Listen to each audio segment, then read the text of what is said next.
Voilà, je m'appelle Ezzedine Sassi, né le 20 décembre 1958 à Bizerte. J'ai quitté Bizerte à l'âge de 10 ans. J'ai rejoint notre famille a rejoint notre père à Bruxelles. Et depuis les années 70, on vit en Belgique. L'année passée, il m'est arrivé quelque chose d'un peu bizarre et un peu... Je suis rentré avec mon ami qui est décédé au mois de septembre. Et on m'a arrêté à la police des frontières. Et quand j'ai demandé quelle était la raison, on m'a dit que c'était une question de terrorisme. Je trouve ça très très grave de me dire ça à moi, à 58 ans, sans aucune justification, sous le prétexte que je m'appelle Ezzedine Sassi. Ils n'ont rien d'autre que Ezzedine Sassi. Et 2h30 après, ils m'ont lâché. J'étais enterré, mon ami. Et puis le lendemain, j'étais au ministère de l'Intérieur. Et j'expliquais mon cas. On m'a demandé de faire une demande au nom du ministre de l'Intérieur. Je l'ai faite. Et je leur ai donné cette demande. Et on m'a dit, vas-y, retourne,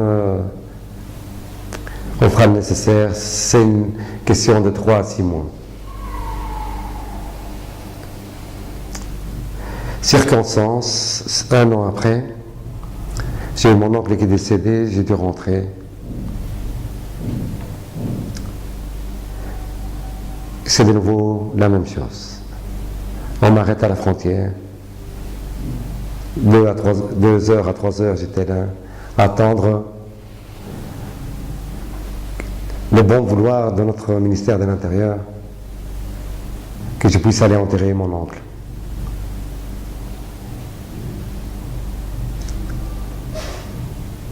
Je suis sorti.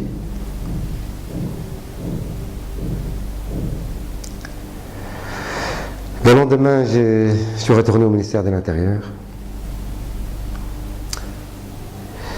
J'ai été reçu par le responsable du service. J'ai expliqué mon cas. Il n'était pas étonné. Je lui dis que voilà, moi tout ce que j'ai fait, toutes les démarches que vous m'avez demandées, je les ai faites. Et qu'un an après, c'est de nouveau le même problème. Alors aujourd'hui je viens à vous, pas uniquement pour ma personne. Que ça bouge pour ma personne, c'est pas très grave. J'espère que ça n'arrivera à personne d'autre. Et si je peux, avec n'importe quelle manière, faire bouger les choses pour qu'on ne traite pas les gens de cette manière, je serai le premier ravi. À la frontière, bon, l'officier, comme il m'avait un peu nerveux, dans le sens où nerveux pas contre la personne, mais contre la situation où j'étais. Moi, je ne suis pas venu en vacances, je suis venu pour quelque chose qui m'est très cher. Je lui ai posé la question, ça va durer jusqu'à quand? Ma réponse était claire et nette. Il me dit, tant qu'on n'arrêtera pas la personne, ce fameux Ezzedine Sassi. Mais je ne sais pas comment ils vont l'arrêter déjà. Parce qu'avec Ezzedine Sassi, Je ne sais pas si on peut arrêter tous les incestes en Tunisie. Vous serez toujours affichés. Je trouvais ça. Et ça, je ne peux pas accepter, je ne peux pas tolérer. Ce n'est pas une réponse professionnelle, de un. Deux, où est le droit des Tunisiens en Tunisie? Où est le droit des êtres humains? On ne peut pas accuser à tort et à travers. Ça doit cesser. Et j'avais dans ma tête, dans un petit coin de ma tête, que c'était fini tout ça. Mais malheureusement, je ne vais pas dire qu'il n'y a rien qui a changé, c'est pas vrai. La façade a changé, mais l'intérieur, je ne vais pas être trop pessimiste, pour ne pas vous décourager, mes compatriotes.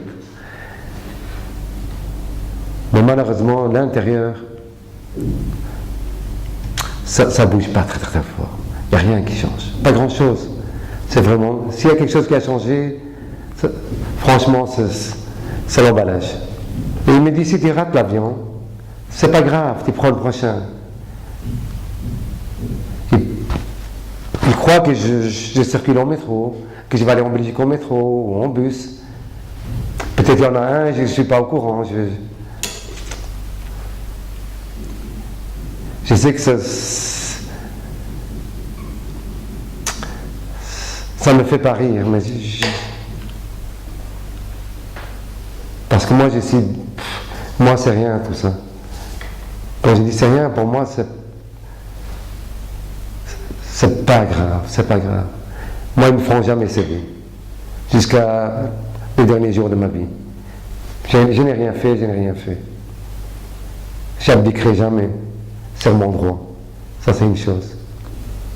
Je suis né libre et j'espère que je mourrai libre. Le jour où je dois partir, je vais avoir ma conscience avec moi.